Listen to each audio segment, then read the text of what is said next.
d'entendre un extrait de la chanson Une image du premier EP de Dawa Salfati, Tabou, sorti en 2023. Et on commence ce 4e et dernier épisode de découverte musicale consacré à Dawa Salfati. Cheminement artistique, parcours personnel, engagement étaient les sujets des précédentes émissions. Et pour ce dernier épisode, on continue de parler des évolutions de Dawa qui sont de bon augure pour accueillir les prochains projets de l'artiste. Et maintenant, j'aimerais parler d'un autre sujet, c'est la langue, parce que dans tes précédents groupes, tu parlais principalement en anglais. Et là, pour tes premiers morceaux toute seule, tu as choisi le français. Pourquoi ? Parce que Dawa Salfati, le solo, c'était une vraie mise à nu, un vrai challenge. Et du coup, j'ai pris plusieurs challenges en même temps, et notamment celui de faire face à ma langue que je connais le mieux au final, le français. Et j'ai beaucoup chanté en anglais parce qu'en fait, j'avais peur qu'on comprenne ce que je dis, tout simplement. Donc je mettais beaucoup de métaphores, d'images en anglais, complètement un peu luberlu, et du coup, c'est pas évident à comprendre. Et voilà, c'est qu'en fait je me suis retrouvée face à ma feuille blanche et je me suis dit, en fait, voilà, qu'est-ce que je vais écrire ? Le français, c'est, comme on disait, c'est exigeant, c'est... Je vais pas me réinventer une Piaf ou quoi, enfin, qu'est-ce que Dawa a raconté Et voilà, de manière sincère, j'écrivais déjà depuis toujours en français, mais je me suis dit, allez, je vais chanter en français. Donc j'ai dû prendre quelques cours de diction au niveau de la mâchoire, c'est pas pareil de chanter en anglais, en français ou dans d'autres langues, parce que je chante beaucoup aussi en langue improvisée, en improvisation. Et du coup, j'ai capté ce que c'était un peu plus de chanter en français, ce qui apparemment se rapproche au maximum de la voix parlée. Donc c'est pas le même placement dans la gorge et tout, dans la mâchoire, surtout la mâchoire. Bon, après, je l'ai travaillé un peu, mais j'ai pas mentalisé plus que ça, et je me suis réapproprié rapidement le truc. Et finalement, je me suis surprise à y arriver très bien. Donc je suis assez fière de moi. On l'a dit avant et on le redit maintenant, Tabou, en fait, c'est vraiment une sorte de renaissance. Tu te mets à nu, tu parles en français, tu parles de choses dont on ne parle pas d'habitude, tu es toute seule. Comment tu te sens 2 ans après la sortie de ce premier EP qu'est-ce que ça t'a procuré comme sentiment d'accomplir tous ces challenges en même temps ? Ça m'a donné beaucoup de force. Beaucoup de confiance en moi, même si j'ai toujours pas complètement confiance en moi. C'est toujours un petit truc avant de rentrer sur scène. Il faut que je m'incarne dans ce que j'ai envie de proposer. Mais ça m'a beaucoup aidé dans mon corps. Parce que le corps au plateau, c'est quand même quelque chose de différent quand t'es à plusieurs, seul. Quand tu fais, par exemple, une musique qui est rythmée, tu peux bouger beaucoup. Alors que moi, je fais une musique très lente, donc en fait, très peu de mouvement. Et j'ai travaillé notamment en butto. C'est une technique de gestuelle, théâtre, danse, philosophie japonaise qui fait travailler l'émanation du corps au-delà du mouvement. Je rétrécis beaucoup l'explication, mais en gros, c'est comme ça que moi je le vis. Et du coup, ça me fait travailler ça. Donc l'émanation de ce que j'ai envie d'incarner sans forcément faire beaucoup de mouvements. Et notamment que je suis souvent avec un instrument, donc tu vois, je peux pas non plus, pour l'instant en tout cas. Et ouais, ça m'a amené beaucoup d'ancrage. J'étais très intimidée aussi de parler seule au plateau. Je savais pas ce que j'allais raconter, est-ce qu'il fallait que je parle, non, je veux pas parler, enfin tout ça. Et finalement, j'ai trouvé une petite routine où je sais à quel moment je vais dire des trucs et j'y arrive bien. Parce que j'avais trop peur de la répétition, c'est de dire ah non, à chaque concert je vais dire ça. Et au final, c'est parfait parce que ça fait un vrai fil rouge. Donc en fait, je raconte une histoire dans le set, tu vois, et je relis les chansons, par exemple de Laisse le sang, je passe à une chanson qui s'appelle Couper le lien, qui parle de ma mère, de mon lien à ma mère. Et après, je parle du nid, qui du coup, je dis de la mère, je passe à l'enfant. Tu vois, j'ai tout un cheminement comme ça. Et Et voilà, et là, vraiment, je trouve que j'ai bien abouti mon set, je suis contente. Et là, je vais devoir tout retravailler pour le deuxième set, donc ça va être encore autre chose. Globalement, je me sens hyper bien. Et tu disais tout à l'heure que oui, je travaille en milieu rural, mais finalement, je joue dans plein d'endroits différents. Et ça, j'adore. J'adore pouvoir jouer partout, dans tous les milieux, que la scène fasse 2 mètres ou 10 mètres. Enfin, tu vois, c'est une vraie liberté, quoi. Est-ce que c'est un palier autant dans ton parcours personnel et intime que dans ton parcours professionnel ? Ouais, complètement. Complètement. Ouais. C'est vraiment 2 chemins parallèles qui se suivent et c'est pour ça que je m'en sens aussi bien, je pense. Parce que les 2 sont reliés. Alors, je sais pas si ça marche pour tout le monde. Ouais. Est-ce que être artiste, tu vois, c'est encore une réflexion cool à avoir, je pense. Mais en tout cas, pour moi, c'est ce qui se passe. Et c'est chouette.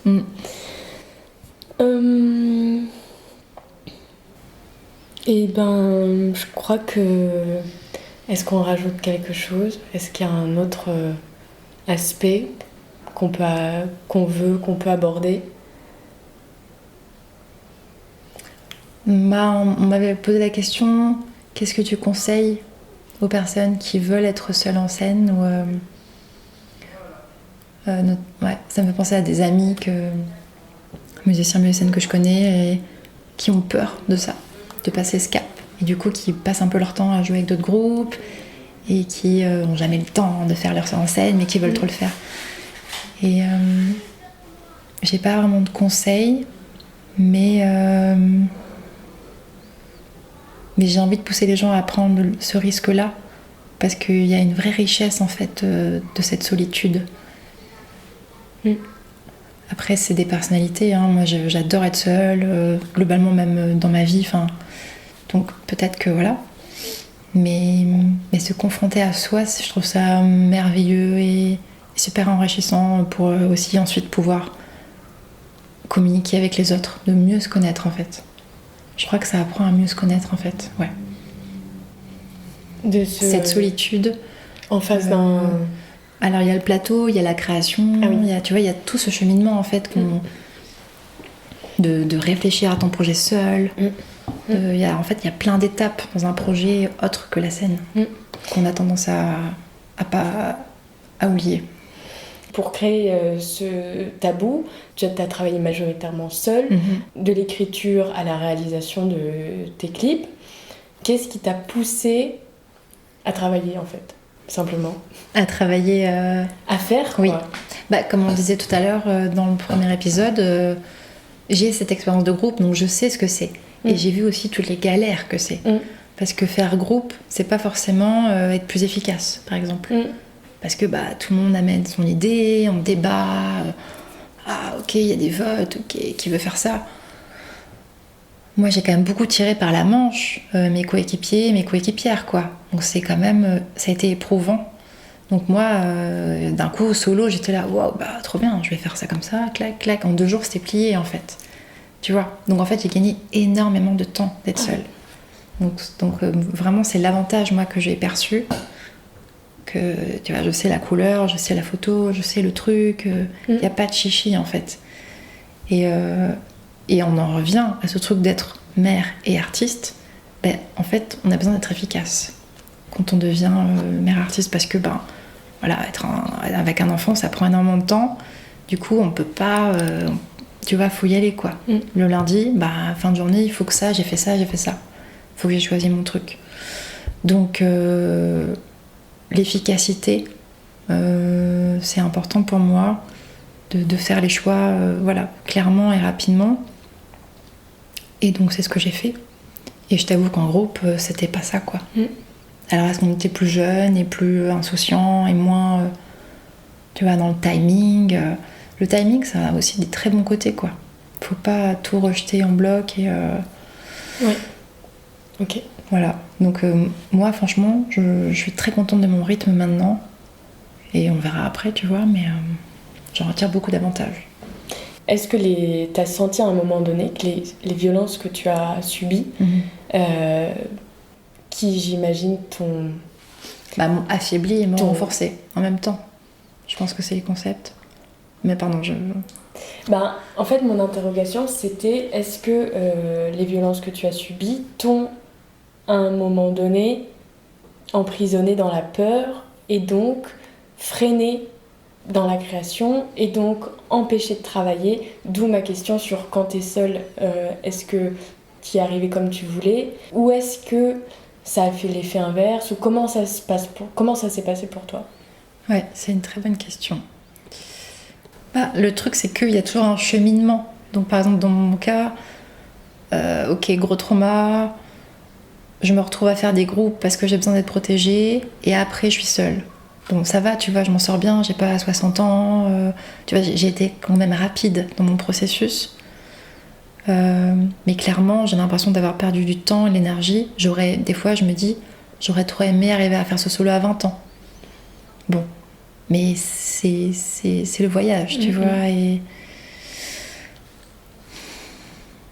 Mais oui, clairement, je pense que ça ralentit à un endroit. Et ça handicape, en fait, en permanence, quelque part, parce que ça rend ultra sensible, sensitif. Bon, on peut en parler longtemps de tout ça, mais quelles sont les marques de tout ça et comment tu avances dans la créativité? En tout cas, par rapport à ta question, au vu de mes traumatismes, c'est plus simple maintenant pour moi d'être seule aussi parce que j'ai une ultra-sensibilité, une ultra-empathie, une ultra-écoute, une ultra-vigilance qui me rend plus fatiguée, par exemple quand on est plusieurs. Très concrètement, je pense qu'on peut dire ça. Donc j'ai beaucoup besoin d'être seule, tu vois, de me retrouver dans le silence. Donc peut-être que ça c'est une forme d'handicap, mais qui a aussi son avantage. Ouais. Mais dans tous les cas, malgré tout, t'as avancé et t'as réussi à sortir donc Tabou, le premier, et un deuxième qui arrive bientôt. Carrément. Et j'ai que 33 ans, on verra ce qui se passera. T'as que 33 ans, donc... Je suis très curieuse de voir ce qui se passera en suivant. Ouais. Et moi aussi, sans te mettre la pression. Mais moi aussi. Donc je rappelle que tu es Dawa Salfati. Je pense que c'est important de souligner quand même que tu as subi des violences sexuelles de 12 à 17 ans. De ce que je comprends, ça fait vraiment partie de toi. Et que ces traumatismes t'ont aussi amené à poursuivre ensuite une carrière musicale chouette et reconstructrice. Ouais. Qui aujourd'hui te pousse bientôt à sortir un deuxième EP, Incendie, qui sort bientôt, donc en 2026. Ouais, c'est ça. Et est-ce que tu veux dire un mot là-dessus? Bah ouais, j'ai juste envie de dire qu'il faut pas... Enfin, pas d'injonction, mais tout est possible. Et de l'ombre vient la lumière, et que voilà, j'ai envie d'encourager toutes les personnes qui ont envie de faire vraiment ce qu'elles ont envie. Et je leur souhaite de trouver leur propre liberté, voilà, dans tout endroit possible. Merci beaucoup. Merci Emma. Merci d'avoir écouté cette série d'épisodes de découverte musicale consacrée à Dawa Salfati. C'était Emma et Antoine à la technique sur RLP. J'ai une image de toi, une image que je me fais de toi, colorée avec le temps.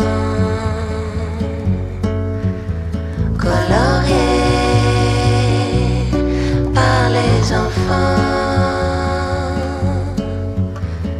l'image qu'on se donne des gens, l'image qu'on imagine des gens derrière les gens.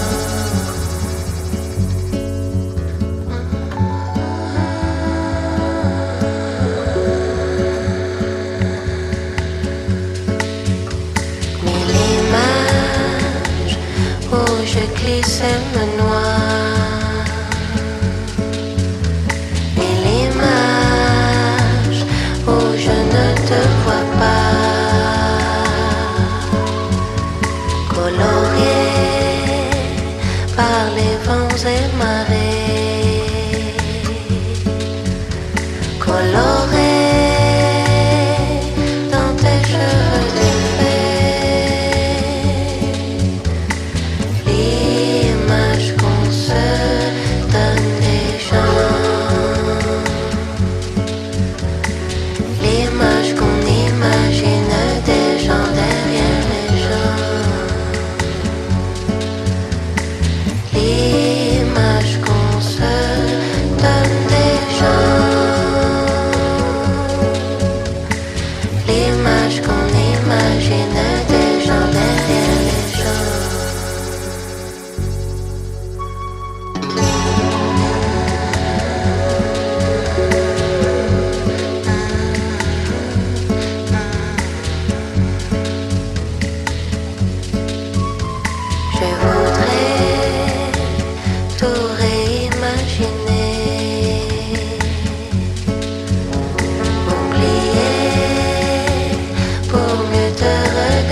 vie.